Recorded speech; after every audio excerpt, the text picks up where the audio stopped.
सकते हो। ऐसे लोग यहाँ बैठे हुए क्या, और अब साधु हो गए, कुछ नहीं, अब उनको तमाचा भी मार दो कुछ नहीं तो उनको जरा कड़ी बात कर दीजिए तो बस समझ लीजिए कि आपका लापता हो गया, पता नहीं लगेगा। तो ऐसे ऐसे लोग बदल गए। और अब साधु सज्जन दयावान कि दूसरे की तकलीफ को देख के बर्दाश्त नहीं कर पाते। पहले क्या थे और क्या, तो ये तो हमेशा परिवर्तन होता है, कोई आज का कोई प्रमाण नहीं है, ये तो पहले के भी प्रमाण है, अब भी है और आगे भी रहेंगे। तो बहुत परिवर्तन, तो ये तो आपको उसका भगवान का आशीर्वाद मिल गया। अब यह है संदेश, आध्यात्मिक है। ये जीवात्मा बहुत सदियों से इस जिस्म में इन कारागारों में बंद है। वैसे तो आपकी आजादी जो थी उसी का आपने दुरुपयोग कर लिया, तो कर्म बंधनों में आप बंध गए, इसलिए ये सजा भोग रहे हो। ये पशु पक्षी चार ही खाने हैं, अंडक, पिंडक, उगमज और अस्तावर। जो अंडे से पैदा होते हैं वो सब अंडक, जो भी अंडे से पैदा हो उसको अंडज खान कहते हैं। जो पिंड से पैदा हो जेल से, वो सब पिंडज कहते हैं। उगमज कहते हैं जो जमीन से निकल आए, जीव जंतु आदि जब निकल आते उसको उगमज खान कहते हैं। और अस्तावर कहते हैं वृक्ष आदि जो पृथ्वी पर खड़े हुए। तो ये जीवात्माएं कर्म करके अस्थावर में यानी वृक्ष आदि उन्हीं में चली जाती और हजारों हजारों वर्ष तक जो है वहाँ खड़ी रहती। ऐसी जगह पर उनको जन्म दे दिया जाता है। जैसे नाखून है तो इनको आप काट दीजिए, यानी पके हुए नाखून तो कोई तकलीफ नहीं, ऐसे डाल काटिए, ये काटिए, ऐसे काटिए, तो जीवात्मा को कोई भी उस पर तकलीफ नहीं, कोई आवाज नहीं। उस तकलीफ का नाखून काटिए, बाल काटिए, मूछे काट दीजिए, दाढ़ी रोज बनाते हो तो आपको कोई तकलीफ नहीं, लेकिन चमड़ी काटो तो फौरन चिल्ला पड़ोगे, कच्चा नाखून काटो चिल्ला पड़ोगे। तो कुदरत ने ऐसी चीजें बना करके आपको दी है कि जीवात्मा को जहाँ जरूरत है वही तकलीफ और एहसास होता। तो वो योनि है 4 खाने 84। अब नस्लें 84 लक्ष्य नस्लें हैं। पिंडक खान में कई नस्ल के पंछी, कई नस्ल के जीव जंतु, कई नस्ल के सांप, कई नस्ल के पंछी, कई नस्ल के कीड़े हैं, कई नस्ल के जानवर हैं। ये सब छोटे बड़े जानवर, कोई अलग अलग कई नस्ल के पेड़ हैं, कई नस्ल के उपजीव हैं। तो उसमें 84 लक्ष्य, ये 4 खाने। इसमें जीवात्मा विचारी बन, आपने कर्मानुसार सजा दे दी गई, भोग रही। आपको कोई अधिकार नहीं है कि भगवान ने उसको सजा दी है तो आप उस पर जुल्म करो। तो किसी जीव जंतु को आप अपनी समझ से उसको काटो मत, पशु हो, पंछी हो, कोई भी हो, आपको काटने का जिसको जिसने बनाया वही उसका जिम्मेदार है। वो बना भी सकता है, बिगाड़ भी सकता है। वो तो बनाएगा और बिगाड़ेगा, आपको अधिकार नहीं है। क्यों कि आपको बिगाड़ करके फिर उसमें बेचेगा, सजा दे दे, तो फिर कितनी पीड़ा, कितना दर्द होगा। और नरक है अलग, वो दिव्य नेत्र ज्ञान चक्षु से देखने को मिलते हैं। लाखों लाखों मीलों की लगियां होती हैं, यानी बांस जैसी लगियां, तो उन पर बड़े बड़े नुकीले ऐसे कोच करके और ऐसे जलाते रहते, और वो तड़पते रहते हैं उसको करोड़ों करोड़ों वर्षों तक। 1-2 नहीं, कितने जलाने वाले लगे हुए, वो जलाते रहते हो, चिल्लाते हो, वहाँ कोई नहीं करता, कोई है ही नहीं, कौन सुनेगा उनकी तकलीफ को।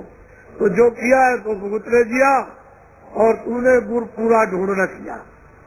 अगर गुरु को पूरा ढूंढता तो इस जिल्लत से, मुसीबत से, इस आफत से और इस पीड़ा से बच जाता।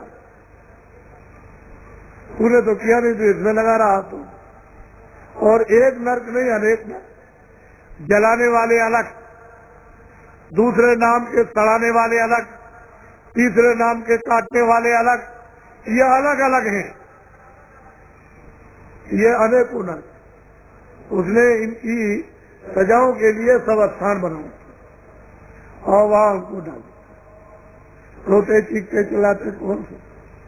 इसलिए ये मनुष्य शरीर जरा सी गलती पर अगर निकल गया तो बस फिर उसमें देर क्या लगती है, और उधर में बंद कर देगा तो आपके बस की बात नहीं, आपके कोई बस की बात नहीं। कोई जब बाहर के लोग नहीं कुछ कर सकते हैं तो अंदर से पकड़ के ले जाती।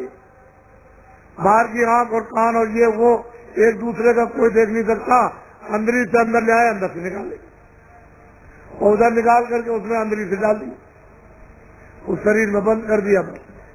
तो ये अवगत, ये नहीं अधोगत। ये जीव को बेचारे को मानव शरीर पा करके फिर मिल गई, और मनुष्य शरीर जो आपको मिला वो अमूलक। तो मनुष्य रूपी ये दोनों आंखों के मध्य भाग में जीवात्मा ऊंचे शिखर पर बैठी है। तो आशा कहाँ बासा, जल की आशा वाले जल में बासा, आशा के मुताबिक तो बासा होगा। तो जल पृथ्वी की आशा वाले पृथ्वी में बासा। जो जहाँ आशा बांधेगा इस जड़ में वही तो उसको जन्म होगा। आपने देखा होगा पत्थर की चट्टान है और उसके अंदर एक कीड़ा, एक लंबा सा 1 फुट का 6 इंची का सामने दिखाई देता है बिल्कुल, और वो जिंदा है। अपने मतलब है कि पैरों को भी चलाता दिखाई देता है, और मतलब बैठा हुआ है, अपना मुंह भी उठाता है। लेकिन आपने कभी ये सोचा है कि इसको हवा पानी खाना कहाँ से मिलता? उसकी आशा इतनी तीव्र जड़ में कि देखिए उसको जड़ में जन्म दे दिया, और उस पत्थर के अंदर उसकी परवरिश हो रही है। तो कहते हैं अजगर करे न चाकरी, पंछी करे न काम, दाद मलूका कह गए सबके दाता राम। तो आप अपने में विश्वास क्यों नहीं करते हो कि जो उसने प्रारब्ध हमारे लिए बना वो तो हमको सब मिलेगा। अब कुछ कर्म कर लो, कुछ भगवान का भजन कर लो। तुम इसके लिए रात और दिन लगे पड़े हुए हो, न तुम समझते हो अच्छा न बुरा, इसमें लगे हो। तो ये कुकर्म जो हो रहा तो फिर मनुष्य शरीर मिलेगा। तो ये जहाँ आता था आप समझते नहीं हो, आपको मालूम ही नहीं। लेकिन ये जीवात्मा जो दोनों आंखों के बीच बैठी हुई है और अंधकार में अगर इसको यहाँ जगा लो, इसकी आंख खोल लो, कान खोल लो, तो इसमें चेतनता ना आ जाए वापिस, और ये चेतन जब जगे तो उस चेतन को प्राप्त कर ले जो भंडार है, ये यहाँ से निकल जाए। फिर ये जन्म मरण में क्यों आएगी, क्यों सजा भोगेगी? वो तो ज्ञान रूपी अग्नि में ये सब, वो तो जल है, उसमें सब सफल हो जाएगी और सच्चे अनुभवी महात्मा मिल जाए। तो फिर ये हमारा जो जीवन बचा हुआ था, असली चीज ये है कि ऊपर जाने पाप ये सब कुछ नहीं। मैंने बताया था कि मन है, बुद्धि है, चित्त है, काम है, क्रोध है, लोभ है, 10 इंद्रियां है, इनके अलग अलग डोर है। आँख की अलग डोर, कान की अलग है, नाक की अलग है, सबके अलग अलग इंद्रिया है। बड़े बड़े जगह में करने वाले और लोग देखो महापुरुषों से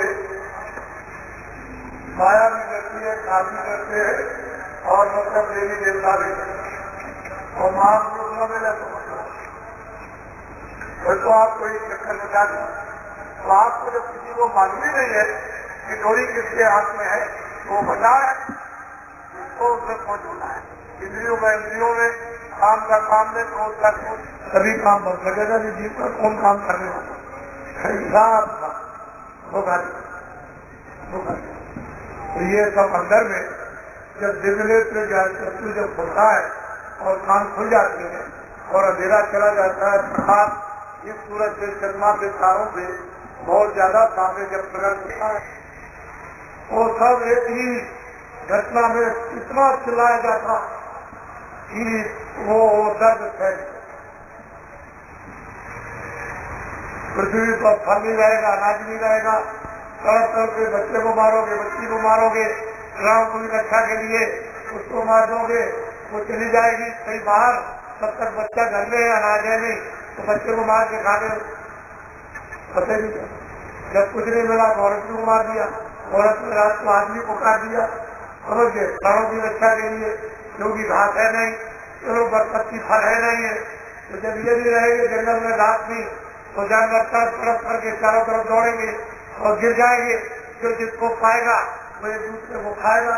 वो तो बहुत ही, यानी मतलब ये है कि ऐसा मतलब झाड़ो सिर्फ है। जब क़यामत आती है महाप्रलय तो बहुत पानी नहीं मिलेगा, जंगलों में आग लग जाएगी, घास का नाम नहीं, ये जानवर मरने लगेंगे, वहाँ जंगल के कितने जीव जल जाएंगे।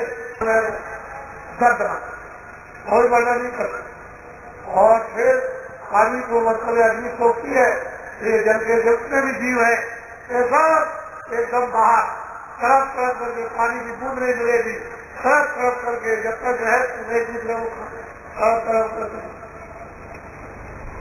इसी अग्नि को वायु सूख लेती और वायु को न यहाँ मंदिर न मैजिक न ये पृथ्वी न वायु न कोई गीता न रामायण, उसी आकाश जब इसने वायु को खींच लिया तो आकाश में सब और आकाश और सबको माया तो स्वर्ग और वैकुंठ जितने भी 14 भवन 14 लोग और 14 भवन के साथ ये सब ब्रह्मा महादेव जितने भी देवी देवता, ये 9 करोड़ दुर्गा 10 करोड़ शंभु और 33 करोड़ साथ के साथ पूरे के पूरे सिमट जाते हैं महाराज।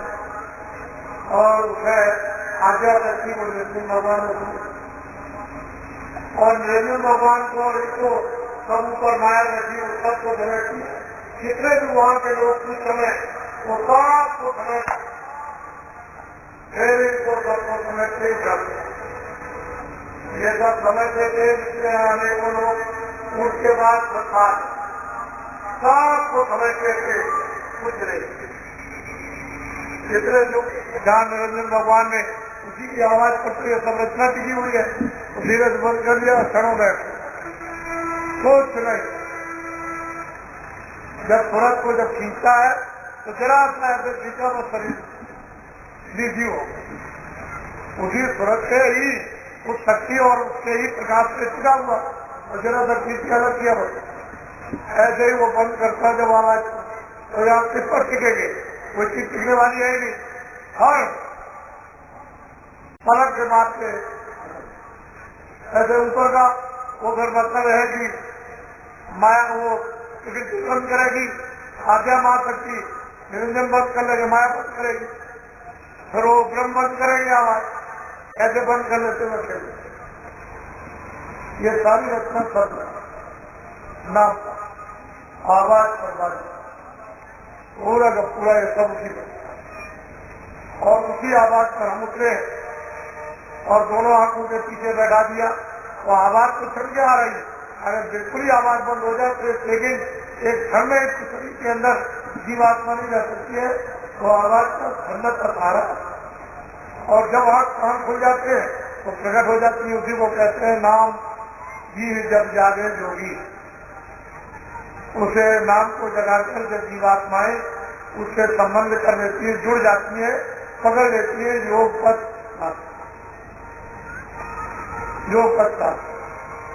निकल जाती है और आपको प्रिय राज। इसलिए आप लोग हमारी सनातन अनाथ क्रांति ये आत्मिक विद्या दौलत संपत्ति है और भारत में हमेशा यहाँ इसके पूरे जानने वाले महापुरुष पूरे हमेशा एक जाएगा दूसरा तैयार, दूसरा जाएगा वो बहुत फिर तैयार, तीसरा जगह। इसीलिए बराबर ये कहा गया है कि महापुरुष को भी खोज करो, आगे आने वाली पीढ़ी को भी खोजना, उसके आगे पीढ़ी आएगी उसको भी खोजना, उसके आगे पीढ़ी आएगी उसको भी खोजना। इससे ये पता चलता है कि वो यहाँ आने इस मनुष्य तन में रहते, लेकिन उनको कोई जान पहचान नहीं पाता, समझ नहीं पाता, फर्क नहीं पाता। हाँ वो किसी के ऊपर दया कर दे तो दया को ये दिखाओ जल्दी से अपने ये प्रदेश है, यहाँ घर स्वर्ग भी अपना घर नहीं है। ब्रह्मांड में मीराबाई ने रैदास जी ने कबीरदास में तमाम महात्मा आए, तुकाराम आए, करण आदि आए, तमाम महात्माओं ने कलयुग में इन जीवात्माओं को मनुष्य की इस मंदिर से जगा तक पहुँचाया। वहाँ और आते और जाते रहे, जब पूरा समय उनका यहाँ का समाप्त हुआ और किधर पहुँचे। इसी तरह से जीवात्मा, तो ये छोटा मोटा जिम्मेदारी का काम नहीं, ये सबसे बड़ी मृत्यु में जिम्मेदारी बड़ा सुलभ है, बड़ा तो साथ साथ ये भी विचार और ये भी काम अपने। मैंने तो कभी ये कहा नहीं है कि आप खेती छोड़ो, दुकान छोड़ो, दफ्तर छोड़ो और कपड़े छोड़ दो, खाना छोड़ दो, बच्चे छोड़ दो। मैंने तो आपको हमेशा ये बताया कि ये सब काम करके और बाल बच्चों की सेवा करने रास्ता मैं सीधा बताता हूँ, मदद कर दूंगा आपकी तो जल्दी से सहारा मिल जाएगा, तो सीधा चलो अपनी जीवात्मा से सच्चे भगवान का घर में। अरे 23 घंटे और काम करो, लेकिन थोड़ा सा इसमें समझ लो, 5 मिनट 10 मिनट 15 मिनट दिन भर 5-5 मिनट जोड़ लेगा, 1 घंटा कर देगा, 23 घंटे अपने काम करो। तो ये सुना। लेकिन घर बार छोड़ के जो साधु बन गए, चाहे आप उज्जैन में जाओ, काशी में जाओ, अयोध्या मथुरा जाओ, भगवान का भजन नहीं करते, भी दूर चले गए भगवान। ये दूसरा तो भगवान नहीं मिलता, सारी बात पढ़ने लिखने से मिलता नहीं, वो तो जब जीवात्मा जगेगी तभी काम। ये तो उससे बहुत दूर हो गए, उनको तो काम क्रोध लोभ मोह अहंकार ये भूत सवार हो गए और चटे लिए हुए उनको हट नहीं सकते, उनके बाद हटाने का कोई उपाय नहीं है। वो तो मतलब है कि चटी लिए हुए बुद्धि भ्रष्ट किए हुए, जब क्रोध आएगा तो बुद्धि भ्रष्ट होगा और झगड़ा हो जाता है तो धर्म नष्ट हो जाता, मानव धर्म चला जाता और क्रोध आएगा तो बुद्धि नष्ट। आप जब ये काम करोगे तो फिर ये तो हो ही जाएगा। तो महात्मा बन के लिए आपने झगड़ा किया और क्रोध आपको आ गया तो बुद्धि नष्ट हो। आपकी समझ में अध्यात्मवाद क्या है? और कितनों की जाने चली जाए, धर्म के नाम पर क्रोध आए, बुद्धि भ्रष्ट हो जाए, कितनों की जाने ले लो, तो दया कहाँ रहेगी? इसलिए दया तो कल्याण ये तो आपको रखने को, जब दया जीवों के प्रति नहीं होगी तो कैसे? सब जीवों को मुझको मान, इन जीवों में होकर के मुझको माने, मुझको देख ले कि ये मैं यहाँ पर हूँ, मैं इनसे अलग हो गया हूँ, मैंने इनको अधिकार दिया है, ये खेल है और तू इनको दे, तो दया करोगे तो कोई भी आदमी ये समझना नहीं कि मैं नहीं रहूंगा तो काम नहीं होगा।